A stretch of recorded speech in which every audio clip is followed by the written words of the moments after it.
Alloh subhanahu va taolo ba'zi bir odamlardan so'rar ekan qiyomat kunidagi, "Hoy bandam, meni biror marotaba erkalatganmisan? Ey Robbim, sen olamlarning Robbisi bo'lsin, mulukut dunyo va axiro, dunyo va oxiratning egasi bo'lsin.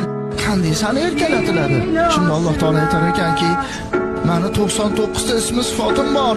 Shu 99 ta ismi sifatimni hech bo'lmasa 10 tasini aytganingda edi men erkalanardim" derkan. Men erkalanardim. Necha yil umr kechirding?